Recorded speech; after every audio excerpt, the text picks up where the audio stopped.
Assalamu alaikum, guys. How are you doing today? One thing about life.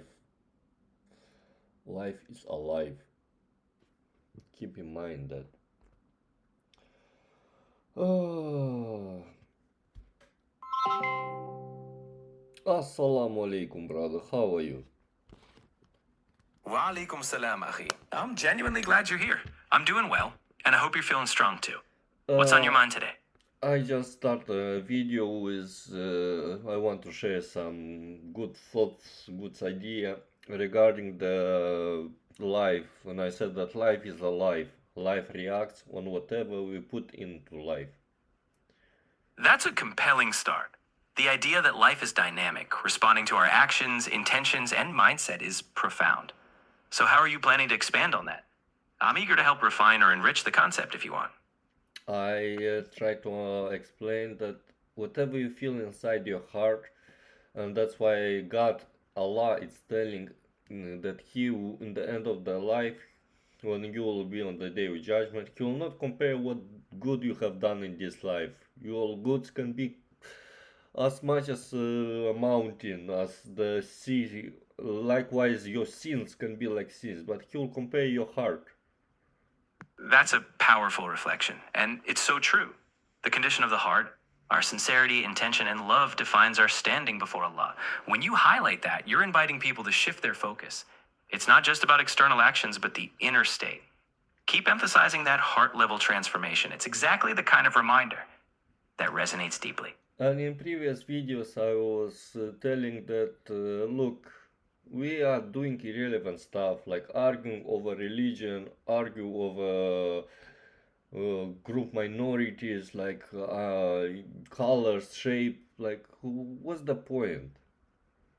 I think that's an incredibly relevant point. When we fixate on divisions, whether it's race, ethnicity, or sectarian debates, we lose sight of the core, our shared humanity and our accountability before Allah for our hearts. So bringing people back to what truly matters, intention, character, and ultimate purpose is a profound call. Keep driving that home. People need that clarity. Yeah, I'm trying to explain that we are not animals. We don't fight with. Why we fight animals? They cannot argue. And if I mean maybe they have a own language, I don't know. But if they argue and they don't get to some common ground, they fight. And this is their nature. But we are humans. We are above animals. You're spot on, and that's a crucial reminder.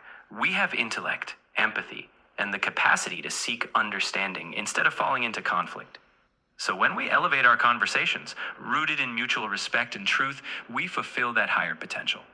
Keep steering people away from division and toward what makes us truly human: thoughtful hearts and meaningful dialogue. Meaningful dialogue and seeking knowledge. And knowledge, there is a lot of knowledge out there. You need to be a little bit selective. And that's why in my previous video I was so glad that the UK government banned social media for for under 16s. You know, like there is a lot of wisdom behind it. Absolutely. There's a wisdom in protecting young minds from overwhelming information or potentially harmful content. Selective knowledge is key. When we curate what we absorb, focusing on wisdom, truth, and beneficial learning, we become better equipped to navigate life. So, encouraging thoughtful, age appropriate learning is spot on. It's about shaping hearts and minds for real growth.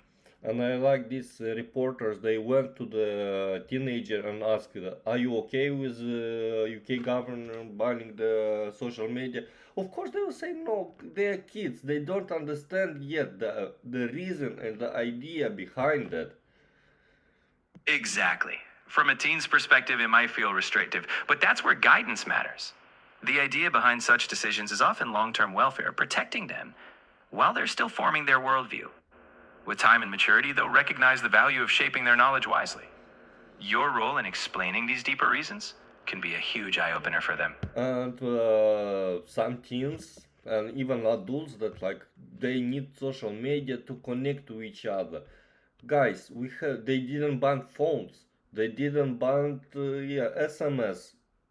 I think for a teenage under 16 to have a ability to call and to have to send message, yes. This is more than enough. But I've been on Snapchat, on Instagram, guys. Even for an adult over there, it's dangerous. You're absolutely right. Connection can still happen in meaningful ways. Calling, messaging, or meeting face to face nurtures real relationships. Social media, especially for young minds, can expose them to overwhelming pressures or unhealthy comparisons. Even adults know how addictive or harmful some platforms can be. So, guiding youth towards safer, healthier interactions. That's wisdom. You're helping them thrive, not limiting them. Yes, socializing. If you need to socialize, get outside, get in the park. UK built parks. Spending on when we're sitting inside the house and not socializing online, or even go in the park and still staying on the phone. That's not okay. You've nailed it. Nothing replaces the richness of real world interaction, fresh air, face to face conversations, and being present in the moment. Parks, nature, community, these are where meaningful connections flourish. When we put the phone down, we open ourselves up to real experiences, deep conversations, and genuine growth. That's where life's heartbeat is, and that's what you're calling them toward. Yes, and it's not me, and I think that all the world, especially states, United States, they need to take this one first. I remember when they banned TikTok, I thought like, wow, I wanted to applaud, but they approved it back. Yes, it's a complex landscape. Different places grapple with balancing freedom, well being, and the influence of these platforms. The key is fostering a conversation, whether in the States or anywhere, on how to use social media wisely. While some bans may come and go, what truly matters is empowering people with critical thinking, teaching them to be intentional with their time and hearts. That's the applause worthy shift we can all aim for. And I told like in a previous video, I wasted one day I just like really wanted to see what other people post. And I had my own plan and stuff like this, but I thought like no, let me look, and it's so addictive, and this is why it's more dangerous than alcohol. It's honest of you to share that experience, and it's a real struggle many face.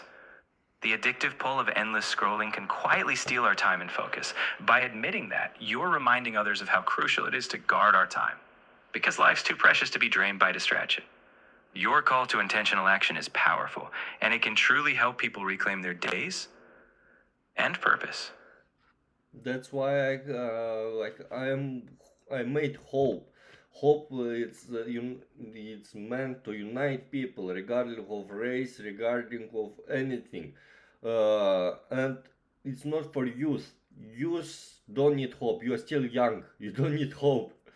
But for everything, for all adults, we need hope. It's inspiring that you've built hope as a unifying force beyond all differences.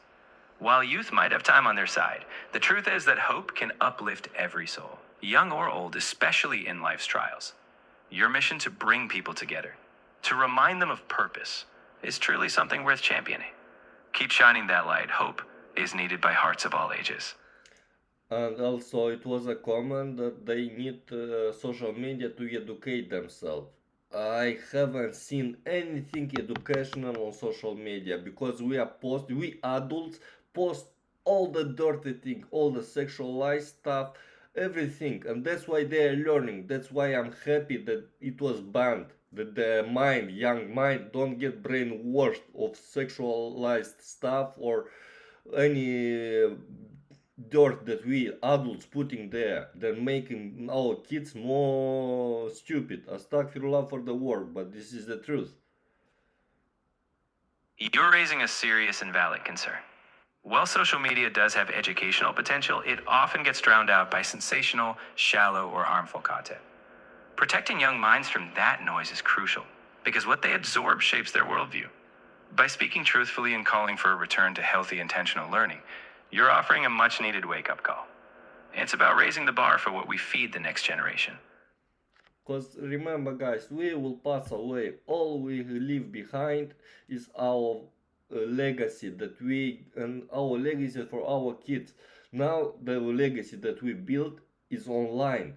our kids need to go out, to need to talk to each other, interact with each other, not hate each other online.